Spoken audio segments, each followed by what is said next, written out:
A new update for Project Motor Racing has been released, so let me take you through everything that you need to know about the updates. So this update is going to be 1.5.0.1 and it has a whole host of things. To start with, online and multiplayer. They've added a new warning message when the game client is outdated and cannot play online. They fix a missing callback that caused version mismatch connection failures. They fix an issue where selecting a lobby on a different backend prevented selecting other lobbies. The lobby details are now fetched only when attempting to join. They fix a Lua error caused by incorrect parameter order during failed social event matchmaking. They fix an issue where players could fail to sign in due to legacy avatar data. They've improved the shutdown handling of audio graphs when network users disconnect. They've improved the server performance. They fix a crash caused by processing the lobby list twice. They've also fixed missing text in the player reporting dialog, and they fix a crash when finishing a social race. For stability and systems, they've added protection in audio code to prevent rare invalid value NAN errors. They've addressed the fast math diversion between platforms to improve simulation consistency. They've fixed the incorrect vehicles showing up in license tests after starting an endurance race. They've added an additional null pointer protection and increased memory headroom for the true track presets to resolve rare crashes. They've fixed a memory leak in the true to track preset handling, and they've improved the code logic to prevent unexplained crashes during audio and gameplay operations. For gameplay, the first infringement penalty warning added based on feedback. They've disabled the frame rate limiter during replays, which should mean more than 30 FPS replays. The tire warmer setting now defaults on in new profiles. They've fixed an issue where certain vehicle setup values were not applied to physics when loading setups. They've removed the debug page up and page down camera cycle keys. They've reduced the skid audio sensitivity on dry tires for clearer feedback during understeer. They've improved the pit exit behavior so overlapping exit lines no longer allow unsafe merges. For the first time user experience, they've done two things in here. They fixed a soft lock and backspace issues during calibration, and they've updated the first time user experience assist presets to better values. For driver AI, they've improved the AI lateral awareness to combat AI driver blind spots. They've improved the AI driver engine stall restart logic, and they've enhanced the AI logic to help combat AI to player collisions. And from my brief experience in playing this new update, the B-roll that you're seeing on screen at the moment, it definitely feels improved and less argy-bargy. For vehicles, for general fixes, for the Mazda RX-7, they've added the front chassis blocker. For the Panoz Esperante GTR1, they've updated the dive planes and corrected the attachment across all LODs. For the Porsche 911 GT3 2004, they've improved the cockpit mirror vibration. For the Camaro ZL1 GT4, they've adjusted the brake light physical position. And for the Corvette C5R, the Mercedes CLK LM, and the Toyota Supra GT4, they've added missing window banner shadow meshes. For LMDH, they've enhanced the traction control behavior at low speeds. They've iterated on cold tire fall off and steering rack speed. The Aston Martin Valkyrie has applied new performance data as part of the pad driving fixes, and additional manual adjustments applied to support improved drivability based on player feedback. For the GT classes, for GT3, they've altered the grip fall off at slip for more consistent handling. They've standardized steering, tie rod, and damping stiffness for a tighter, more unified feel. They've updated the tire adhesive fall off across all compounds. They've added a slight cold temperature fall off to balance increased grip,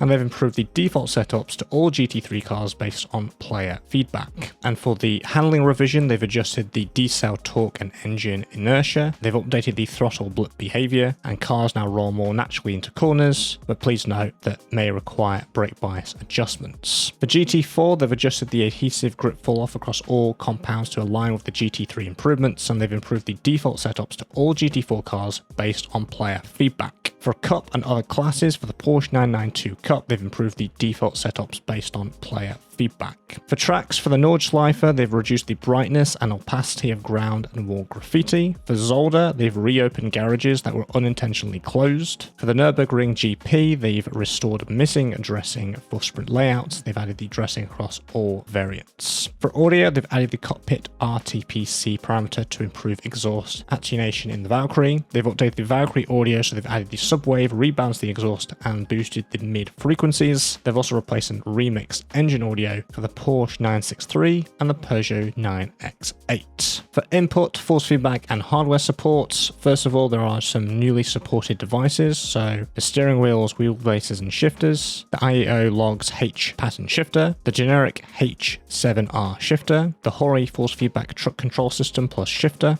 the SimLab SQ1 shifter, the Camus C12 wheel and the Camus C12 wheelbase, the Lunatech AMG GT3 and GT4 wheel, the Picorni GTE Pro wheel, the El Halo X wheel. For pedals, it's the SimMagic P500 pedals, the Camus LC100 pedals, the Mecha Cup 1 pedals, the SimJack Pro pedals, the 3D Wrap HCO1 pedals. They've also updated the Husqvarna HE Sim pedals with the DI View calibration support and the new HE variant with updated vids. For controllers and boards, the generic key control console button box, the Arduino Leonardo based devices, and additional PXN wheel-based devices as well. And for fixes, they've updated the SimMagic P1000 pedals to correct an outdated PID, and they've updated an issue affecting some Logitech wheels around rotary dials. And that's it. That is everything that is in the latest update of 1.5.0.1 for Project Motor Racing. I'd like to know your comments down below of what you thought about this update. If you still have the game and you were like me and bought a Steam key and can't get a refund, so you're kind of stuck with the game anyway. And if you enjoyed the video on the other hand, found it helpful and informative, like to see more content like this one, make sure you are subscribed. If you're new here, I cover the latest racing and simulation news and updates. So if that interests you, stick around and I'll see you in the next one. Take care.